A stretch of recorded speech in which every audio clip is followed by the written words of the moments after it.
ቀኔ ሰጥቼ ቁጭ ብዬ እየጠበቅኩ ነው። አንተ ካረፈርክ አንዱ ቀኔ ሰጠው ባለቀን መቀማቱ አይቀርም። ለማንኛውም ግን ምንም ማንንም ቢመጣ አንቺን ከኔ መውሰድ አቅም የለውም። እስኪ እናያለን። ለማንኛውም የተለመደው ቦታ ቁጭ ብዬ እየጠበቅኩ ነው።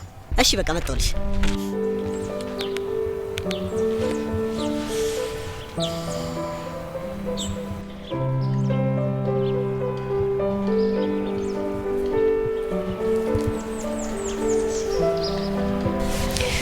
ምንድነው እንዲህ ዝርግት ብሎ መተኛት? ማን እንዲወስድሽ ነው? መንገድ እያዩ አንተ መጠበቅ ሰለቸኝ።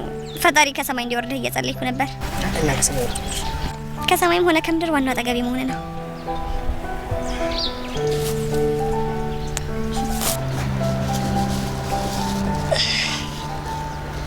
ሮዝ ወይ በጣም ይቅርታ።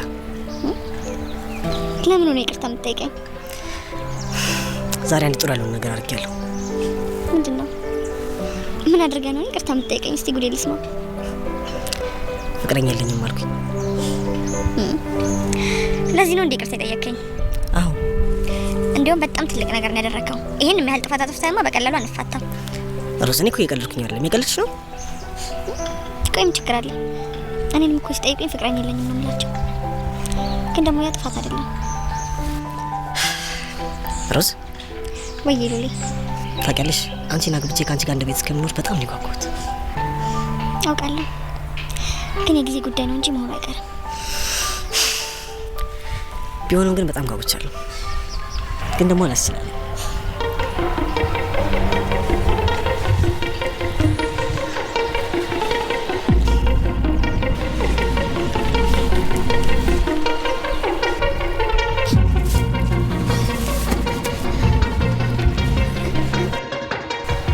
እማዬ፣ እሺ ሉሊ፣ የምትነግረኝ ነገር አለ? እየጠበቅኩ ነው። ቆይ አንዴ እናቴን ልናስረዳሽ። አንድ ጊዜ ብቻ አንቺ አፍሽን ዝጊ። ሮሚ፣ አንተ ቆሻሻ፣ የኔን ስም ለመጥራት ድፍረት አገኘ? ሮሚ፣ ምንም ነገር ብትይ ልክ ነሽ። በቃ ዝም በል፣ ምንም ነገር እንዳታወራ ነግሬሃለሁ። ቆይ አንተ ግን ምን አይነት ባለጌ ብትሆን ነው እንደዚህ የምታደርገው? የኔ እናት፣ አንድ ጊዜ ብቻ ላስረዳሽ። ዝም በይ አንቺ። ከዚህ በኋላ በዚህ አፍሽ እማዬ ብለሽ እንዳትጠሪ። እንዳንቺ አይነት ልጅ የለችኝ። አንተ ደግሞ ከዚህ በኋላ አይደለም የልጅ አጠገብ መድረስ፣ አጠገቧ እንኳን ብታልፍ ምን ላደርግ እንደምችል መገመት አልችልም። ስሚ አንቺ፣ እሱን አግኝተሽ የኔን ቤት እንዳትረግጪ። ከኔ ማንም ጎረምሳ ከበለጠብሽ አምሽ ቤት ትችያለሽ።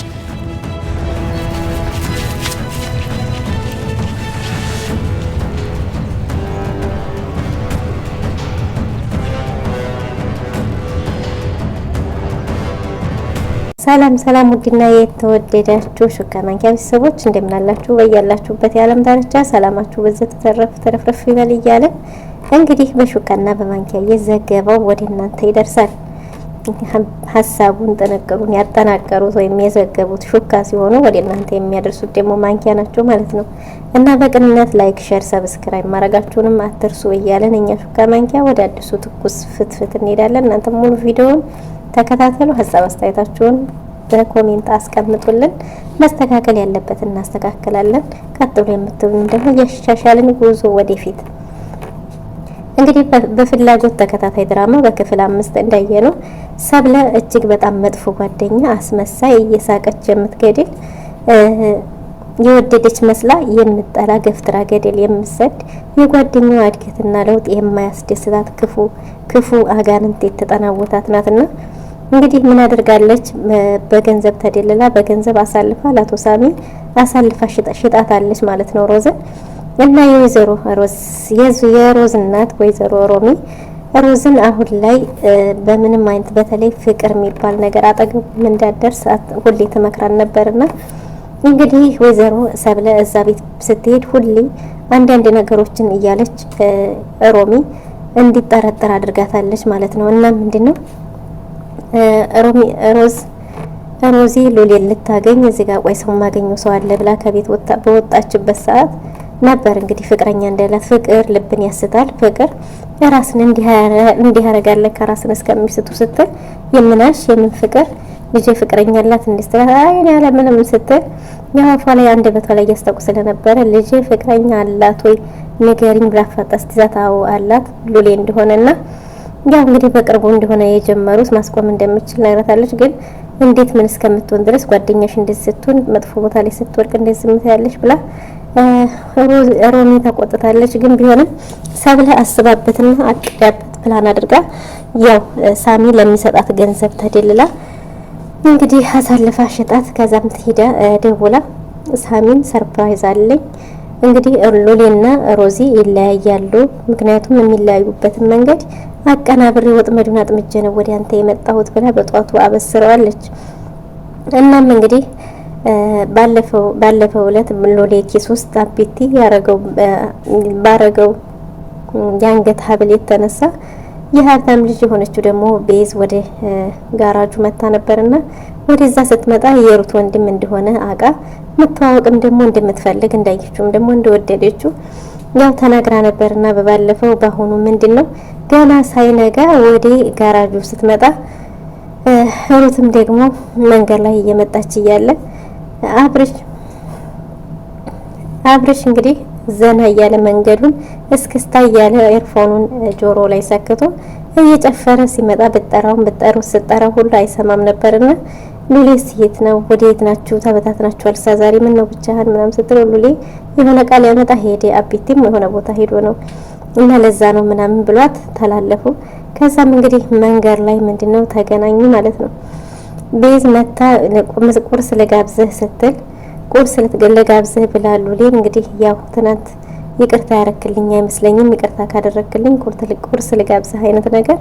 ከዛ ሩት ደግሞ ስታያት ያው ደስ ቢላትም እንዴ ምን ታረጊያለሽ ምናምን አይነት እናንተ እኮ ይቅርታ ልጠይቀው ብዬ ነው በዛ ላይ ቁርስ ልጋብዛችሁ ምናምን ብትልም ሉሊ ያው ፍቅረኛ አለኝ ማለት አይችልም። በእርግጥ እህቱ ፍቃደኛ አይደለችም። እሱም ግን አሁን ስራ አለብኝ ጓደኞቼ እየጠበቁኝ ነው አስቸኳይ ስራ አለ ቢልም ሩትም ወይ ወንድሟንና የቤዝን ግንኙነት ትፈልገው ስለነበረ እንግዲህ አብረው ጊዜ እንዲያሳልፉ ወይም ጊዜ እንዲኖራቸው እንዲያወሩ በሚል ይመስላል እሺ ቁርሱን እንብላና ከዛ በኋላ ትመለሳለህ ምናምን ብላ ከሄዱ በኋላ ካፌ ቁጭ ባሉበት ቁርሳቸውን በልተው በሉ እናንተ ተጫዋቱን አስቸኳይ ስራ አለብኝ አውራት እንዳታስደብራት ብላ ቤዝንም አይዞሽ ብላት ተነስታ ሄዳለች። እናም እንግዲህ እነሱ ምን ባወራ ይሻላል እያለ ሉሊ ግራ እየተጋባ ቢሆንም ፍቅረኛ አለህ እንዴ ስትለው ፍቅረኛ እንደሌለውና ያው አንዳንድ ነገሮችን እያወሩ እሷም ቆንጆ እንደሆነች እየነገራት ሳለ ቤዝ ሮዝ ሻይ ልጠጣ ለእንቅልፌ ስራ ስገባ እንዳይደብረኝ ብላ ከች ስትል እዛች ተፊንጃጊተዋለች። ግን ቢሆንም ከየጠራት ተመልሳ ወጣለች። ሮጦ ሲያናገራት ግን ደስ የሚለው ነገር በሉሊና በቤዝ ፍቅር ሁለታቸውም እውነታውን የመነጋገር ልምዱ አላቸውና አንዳቸው ለአንዳቸው ክፍተት አይፈጥሩም። የተፈጠረውን ነገር ወዲያውኑ ነው ይነጋገራሉ ማለት ነው። ያ ማለት ምንድነው ሮዝም ቢሆን ነገር ሲፈጠር ብትዋሸውም በሰዓቱ ትነግረዋለች። ሉሊም ቢሆን ነገር ሲፈጠር በሰዓቱ ሊዋሽ ይችላል። ግን ከዛ ይነጋገሩበታል፣ ተነጋግረው ይፈቱታል ማለት ነውና እንግዲህ ይሄን የሆነው ምንድነው ከዛ ሮጦ ሄዶ ፍቅረኛ የለኝም እያለ ሲያወራ የነበረው ሰው ብቅ ስትል ግን ስሟን እየጠራ ተከትሎ እሷችኛውም ቤዝን ቁጭ አድርጋ ተነስቶ ሄዶ ነበር። ከዛ መንገድ ላይ ተገናኝተው እንዳሰብሽው አይደለም ይሄቴ ያሰርዋል ያለቀዋ ልጅ ናት እንደዚህ ነው እንዳሰብሽው አይደለም ምናምን ብሎ አስረድቷት አይ አይደለም ግን እንደማይሆንም እንኳን እያወቅኩኝ ውስጥ እያወቀ ከሌላ ሰው ጋር ሳይሄ ግን ቀናሁኝ አልቻልኩም ብለው ተቃቅፈው ተለቃቅሰው አብሽሪ ብሎ አጽናንቷት ያላንቺ ብሏት እሷም ወደ ስራ ቦታዋ ሄዳለች። እሱም ወደ ልጅቷ ተመልሶ መጥቷል። እና የልጆች አባት ራስህን ጠብቃ አንድ ነገር ብትሆን የልጆች አባት እንድኮነ ብዬ መናገር አልፈልግም። አንቺም እንደዛው ያልደስ የሚል ሙገሳቸውን የተሞጋገሱ እሱም ወደ ልጅቷ ተመልሶ ወደ ካፌው እሷም ወደ ስራ ቦታዋ ተለያይተዋልና ከዛም እንግዲህ ልጅቷ ጋር ተንካለ በኋላ አስቸኳይ ስራ አለብኝ ይቅርታ ብሏት ቤዝን ወደ ስራ ቦታው ተመልሶ እየተመለሰ ሳለ አቢቲና አብርሽ ቁጭ ባሉበት ሮሚ ይሄንን ለማጣራት ብላ ሄዳ እህታችሁ አብሮ አደጋችሁ ናት፣ አብራችሁ አድጋችኋል፣ አብራችሁ ተምራችኋል፣ ስለዚህ ፍቅረኛ አላት ወይ መቼም መጥፎ ነገር ላይ ስትወርቅ ዝም አትሏትም ብዬ ነው ምናምን ለማጣራት ፈልጋ ሁሉንም ማጋ እንዳላወቀ ግን ማጣራት ፈልጋ ነበርና ስለዚህ ሁሉም ነገር ጠይቀቻቸው። እነሱም ደግሞ ምንም ነገር የለም ብለው መለሱላት ማለት ነው። እናም ከዛ እንግዲህ ምንድነው ከመለሱላት በኋላ እሺ ብላ ወደ ቤት ተመልሳ አቢቲ ነገሩን አቢቲ ይመስለኛል እንግዲህ ያቀናበረው ወይዘሮ ሮማ ተመልሳ ሄዳ የሚገናኙበት ቦታ ምክንያቱም ቅድሚያ ካብርሽ ከሉሌ በፊት ደርሶ የነበረው አቢቴ ነበር ከሱ ጋር አንተ እስከምትመጣ ብቻዋን እንዳትቀመጥ ብዬ ያዳበርኳት ነበር ሲል ይሄኛው በእውነት መስሎ ደስ ብሎት እሰይ ጥሩ አረክ እያለ ነበርና ግን ምንድነው የሆነው እዛ ቦታ ላይ ሮሚ ሄዳ ቀውጢ ተፈጠረ ማለት ነው። ምክንያቱም ሁለቱ እዛ ቁጭ ብለው እየተጫወቱ ባለበት ድንገት ሮሚ ደርሳ ሁለተኛ አጠገቧ እንዳይደርስ ሉሌን ማስጠንቀቃ ልጇንም በጥፊ ተማታ እሱን የምታገኝ ከሆነ እኔ ልጅ የሚባል ነገር የለኝም ወደኔ እንዳትመጪ ስለዚህ በዛው ተቀጣያለሽ ማለት ነው ልጅ አልልሽም አንተም ደግሞ አጠገቧ ብትደርስ ከዚህ በኋላ ልጅ አጠገብ ብትደርስ እማረግህን አታውቅም ብላ በማስጠንቀቂያ ብቻ ሳይሆን ዛቻ በሚመስል ከረር ባለ ማስጠንቀቂያ ልጇን ይዛ እሱን ባለበት እንደፖል ቆሞ ጥላ ሄዳለች ማለት ነው። ይሄ የሚሆነው ምንድነው እንግዲህ መጥፎ ጓደኛ ማለት ነው የአቢት አይነትና የሰብሊን አይነት ጓደኛ ያዝላችሁ እንደው ያርቅላችሁ ሰብላ አሳልፋ ነው ለገንዘብ ብላ ጓደኛዋን የሸጠቻት ያለ ጓደኛዬ ስትል የገዛ ሰው ሳይቀር ራሱ ሙድ ይዝባታል አረ ጓደኛ ይሽላታል ምክንያቱም አሳልፋ ስለሸጠቻት ማለት ነው። እና ከመጥፎ ጓደኛ ይሰውራችሁ። ይሄ ስለ ጓደኛ መምረጥ የጓደኛ መምረጥ ምን ያህል ወሳኝ እንደሆነ የሚያሳይ ነው ማለት ነው። እና ለዛሬ ነበረን ይሄን ይመስል ነበር። በቀጣው እስከምንገናኝ ቸር ሰንብቱልን። ላይክ፣ ሼር፣ ሰብስክራይብ ማድረጋችሁን አትርሱ።